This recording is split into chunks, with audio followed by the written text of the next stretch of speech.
Hey there, Mountaineers. Today we're going to be covering some QuByte classics by Piko. Got a bunch of these in, so I figured let's just do a whole video of all four of them. Some I loved, some not so much. The first one we're going to start with is Zero Tolerance. This is a Sega Genesis game from 1994. Most of these QuByte classics, that's what they are. They're old Sega Genesis Master System games, SNES. And this one you can change like the filter, the screen mode, all of that. You can choose between Zero Tolerance and Zero Tolerance Underground, which was an unreleased game that finally got a release. It was a sequel to the original Zero Tolerance. And what you get here, they're both FPSs, sort of like Wolfenstein, like the original Wolfenstein, or Doom. And you're running around shooting military as well as aliens sometimes. And it has the first game has 40 levels. The second game I'm not too sure of, but it has really cool cutscenes right here. And it's got a really cool concept that you don't see a lot.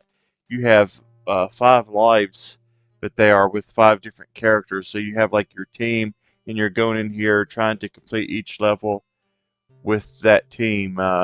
And as one dies, you'll have to switch. You see on the bottom right there, we have Captain Ishii, and if she dies, you'll have to choose a different character.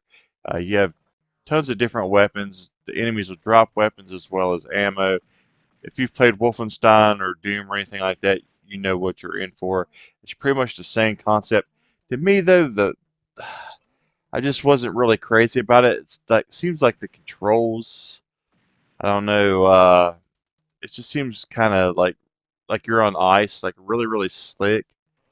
Like you slide around pretty hard. Sometimes it's hard to aim. Um, you run out of bullets. You can also use your fist, as you saw there. Most enemies just take one shot, but some are kind of hard to hit. Like you'll have aliens, and they'll be on the top of the screen, or or on the bottom, and you can't really uh, move the gun around too much. So it can be difficult to get the hang of. I think once you do, though, you'll probably enjoy it. It's a fun game. It's just it just feels kind of dated. I don't know. Like if you're still into playing like retro games like this, you might enjoy it more than I did. But to me, it just felt really really dated. You'll see you can pick up health on the ground as well. Uh, this is this is just one of the QuByte classics that I wasn't really crazy about. It's not bad. I'm not saying it's a bad game. It's just not my style. I like these in the time, but this is the kind of retro games that I really don't like to go back and play. Right there, you see your character got deceased, so you'll pick another one, and you'll pick up from there, the same exact spot. All the enemies that you killed previously will be dead, so you can continue on and try to finish the level. But like I was saying, this style of retro game just really is not my thing. I probably prefer like the platformers that they release and the shoot 'em ups. The FPS games, I don't know, they're just so dated in my opinion. But like I said, if you still get into stuff like this, you'll probably enjoy it. To me, it just was okay. It's not great. It's not bad. I'm not trying to say it's a bad game. I'm just saying it wasn't really for me. I'm going to give Zero Tolerance a 5.5 out of 10, I believe. I do like this cool little cutscene like you hear when all your guys die. It pretty much has a little cutscene for that. It's developed well, and it has nothing to do with QuByte Classics. It just really has to do with you know how I how I feel about this type of retro game. Like the others have way better scores than this, and are a lot better games in my opinion. This was one that just didn't hit home with me. So if this looks like fun to you, though, check it out. So let's go on to the next game, though. Like I said, 6 out of 10. Now let's talk about one I absolutely loved, and that was Thunderbolt Collection by Piko.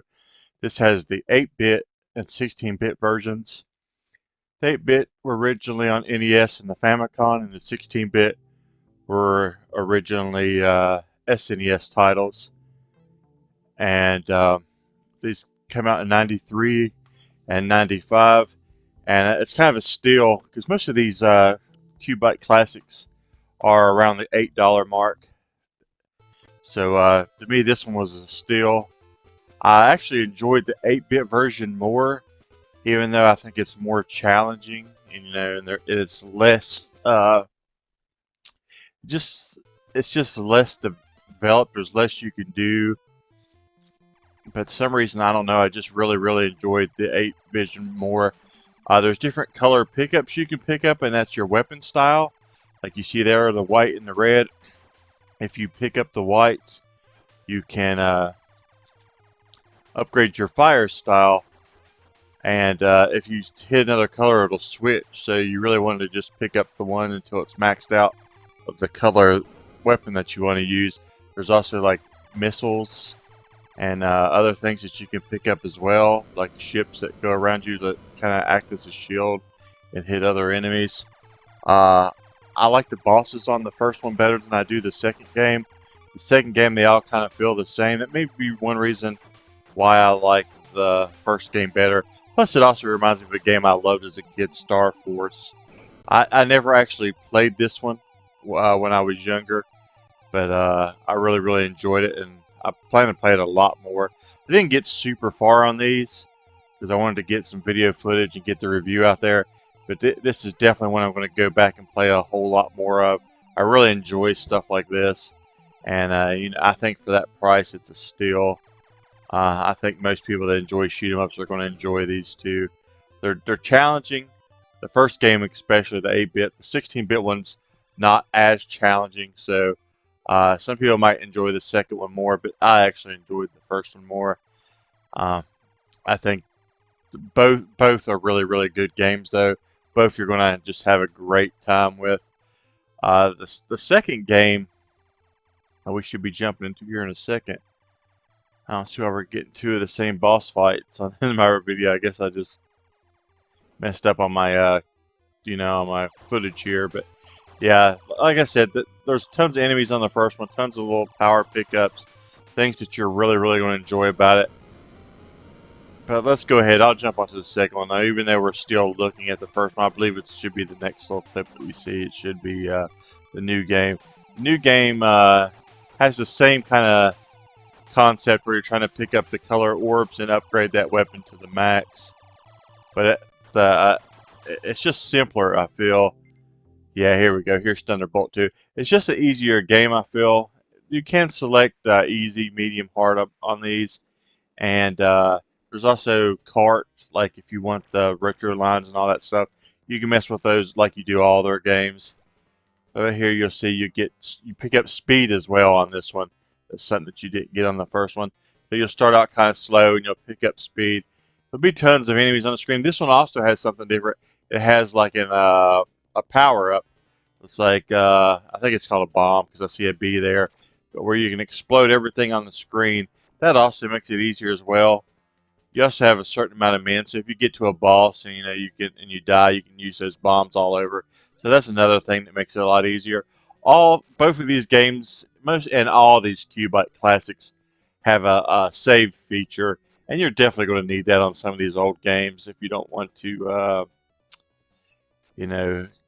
play all over from the beginning. I think the only game that didn't, well, I don't know if it does or not. There's a game we're going to review called Humans. I'm not sure if it had a save feature because it had a code. But here's your boss.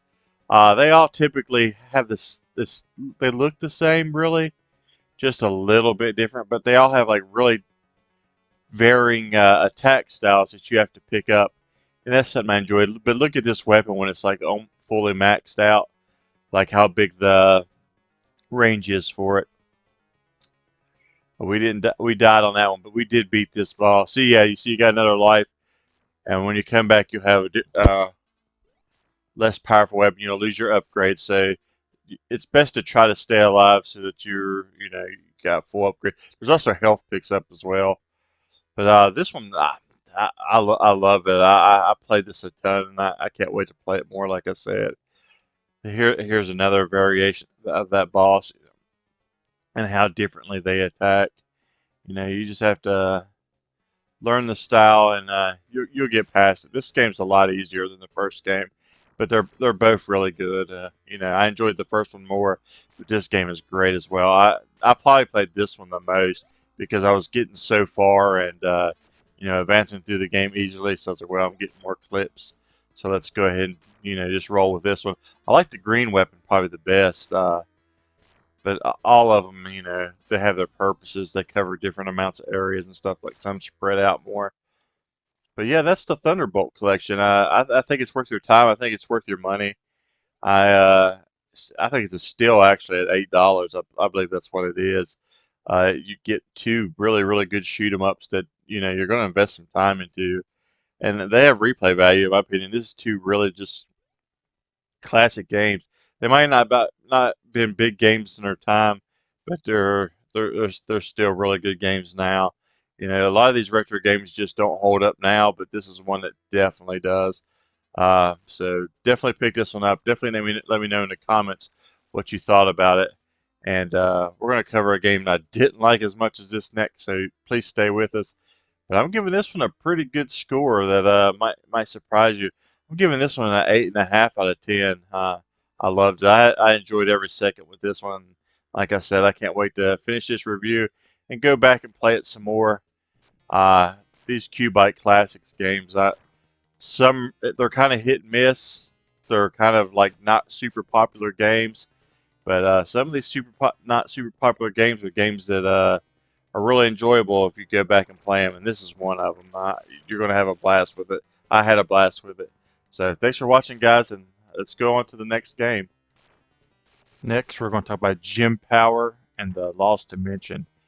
This was on too many platforms to name outright. There's just like a ton. It was on NES, SNES, Master System, Genesis. Pretty much if it existed in around the early 90s, it was on it. But this game has an awesome opening cutscene, so let's take a look at that. I'll let you watch that for a second.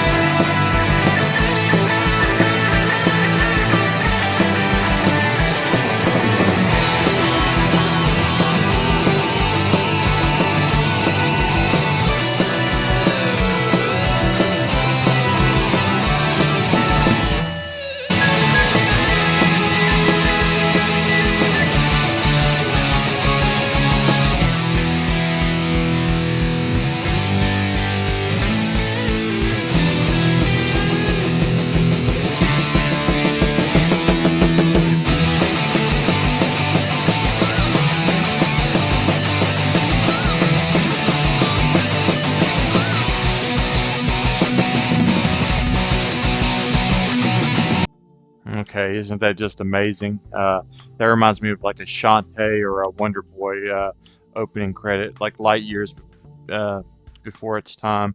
But on this one, you can get, just like the other, you get 18 or the 16-bit. And we'll start showing off the 16-bit first, I guess. Both of the games, I enjoy the 8 and the 16-bit on this one as well. Just like Thunderbolt, both games, I might have enjoyed the 8-bit a little more, but both were still really quality games. You pretty much, it's a platformer. You know, you're just trying to, you know, scroll left or right. You try to find keys to open doors. You try to find power-ups to make your weapons stronger. There's really cool boss fights that are tough. It has an awesome, look at this, you know, when you die screen. That's just really cool. Like this game, I don't know, just it feels like it was before its time as far as like some of the cutscenes and intros and outros and stuff. Boss fights are really fun. I think they're better on. It's reverse on this, but I think the 16-bit boss fights are better on this one because they look a whole lot different. The 8-bit, they all kind of feel the same. You get a set amount of lives, and there's tons of traps and enemies, and you have to avoid like spikes, lava, people dropping barrels. There's just like tons of things you have to worry about to, as well as worrying about fighting enemies that are pretty tough, especially like these dogs. Takes like a lot of shots. Just like in Thunderbolt, if when you upgrade your weapon, if you get killed, it starts all over. So it's best to try to stay alive on this one as well. Uh, the 16-bit one looks great. I enjoyed the music. The music is really, really good on this. It's tough. It's challenging. It's not easy. There's save points, which you'll probably need. This will probably be the game that you need the save points the most on. You can continue though, but the save points will probably come in handy. The 8-bit version though, look at this. You get a pretty cool cutscene as well. Like I'm saying, it's probably ahead of its time uh, too. It kind of reminds me of like a Blaster Master, like the cutscenes and stuff. But what the game really reminds me of is Ghosts and Goblins, or Ghouls and Ghosts. If you prefer like any of those games, I can see you really enjoying this one as well. The boss fights are kind of the same. They do change the patterns. They're kind of simple if you get the patterns down. If you're not one of those people that like to learn patterns, you might struggle.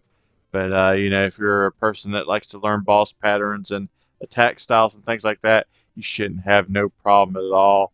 I'm highly recommending this game. If you're a fan of Ghosts and Goblins, like I said, definitely grab this one. It has that same feel, and but it has that same challenge as well. Like you like challenging platformers, this is one for you. If you don't like challenging platformers, just be sure to save every once in a while in case you die, so you're not, having to play the entire level over and over. These games, that save point comes in handy because a lot of people, don't like challenging games and they struggle with tough games. Those save points really come in handy. So, use them if you have to, but definitely enjoy the game. Don't pass on this one. This is one, that you definitely need in your collection if you're a retro gamer. Some of these QuByte Classics releases I know are kind of obscure, and they're good to pick up because the carts on these are expensive. But this is one I think you pick up just because it's a quality game. It's a really enjoyable title. I think most people are going to love this one. I think most people are going to play it over and over. It has a lot of replay value, in my opinion. This one, this might be the best QuByte Classics platformer, in my opinion, to date. That and Thunderbolt might be the best shooter. So, two good releases, around the same time period. So pick it up. Let me know what you think about it. Let me know if you like it as much as I did. Uh, I think just watching this video, I think you'll know whether you like it or not, and if you want to add it to your collection. And if you do, let me know because I like to hear from you guys. I like to comment back, and I love when I hear somebody picked up a game, that we reviewed and they're enjoying it. So let us know. And yeah, this one's good. This one I'm giving an 8.2 out of 10. Definitely worth your time. Definitely worth your money. It feels like another steal at $8, just like Thunderbolt. The next one, maybe not so much, but we'll jump into it right after this one ends. So stick around, and we'll be doing Humans from QuByte Classics. So next we have the Humans, and you could get this back in I think '92 on the Amiga, the Genesis, the SNES. It was on a lot of platforms as well. And to me, this one just really shows its age. I think if you like puzzlers, you might get into this one, but this one just wasn't for me. I'm not saying it's a bad game. Just once again, it's not something that I really enjoyed. It just feels really dated. You play as I guess humans, like the first humans, and you're trying to do things like find a spear, and you have a tribe of people, and you have only a certain amount that you can lose, and if you lose them, your tribe will become extinct, and it'll be game over. But there's passwords for every single stage that let you pick up right where you left off. But there's also save points as well. I think you'll probably definitely be using those on this one because it's not a very simple game, and I had a lot of issues with freezing and having control difficulties. So you might want to use that save point often. Uh, you use the people like ladders to climb to get the areas, and then when you do, you have cool little end level things like this, like humans event weapon, the spear, and that part's really cool. And something that's really awesome about this game is the music. I love the theme for this game, and these little cutscenes are great as well. But the gameplay, it just feels really dated to me. Like the spear, you can use it to catapult across, and if you lose the spear, and lose a guy, yeah, I think you have like 12 humans, so you got to be really careful not to do things like that right there, and lose your characters. But you have to use the spear to get across, and then you can also throw the spear back across so another player can pick it up as well. Like I said, it can be very challenging. The controls can be kind of iffy. Here's the password system. It's short little password. It's not going to be something that's going to be hard to remember. Go ahead and jot this down. Not like some of the old NES codes that, you have to use a whole notebook sheet writing it down, and then you miss something and the whole password was ruined. This one's a simple one that you'll be able to pick up right where you left off. This one you don't get 8-bit, 16-bit. This one you get the handheld console, and that one was a lot worse. That one, the controls on it were kind of a catastrophe. I don't even think I made it past the second level on that one. I really struggled getting into that one and getting that one to actually even work. But this one, I could see you enjoying if you're into puzzlers. And this is good. I just threw a spear and killed my guy. It has its moments. I just don't think it's for me. Like, I have so many games, so many games to review. Sometimes things just don't, just don't hit. A lot of times it's a miss, and this is just one of those. I might be a little bit harsh on this one, and my score might be kind of low. Check it out for yourself and see what you think. But for me, it's just wasn't enjoyable, and it was really hard to get, the hang of with the old chunky controls. For me, this one's just getting a 3 out of 10. And that's going to be our QuByte Classics review. We covered 4 games here. 2 definitely worth your time and money. 2 you may want to check and see what you think about. They don't seem that bad. They're just not for me. They might be for you. So check them out. Let me know what you think about them. And I'd love to hear from you guys on these. And until next time, see you in those leaderboards.